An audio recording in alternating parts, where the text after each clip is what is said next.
Hi, this is Divya on behalf of expertvillage.com. We'll wait for our onions to go at least a little golden brown, as we call it. Now let's add some ginger garlic paste to it, since onion have already started showing that golden brown color which I was talking about. So here we go. 2 tablespoons should be enough.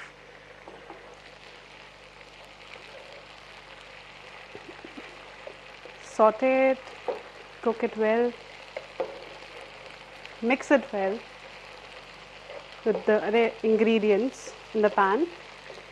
Now this ginger garlic paste is basically added to add aroma and taste to it.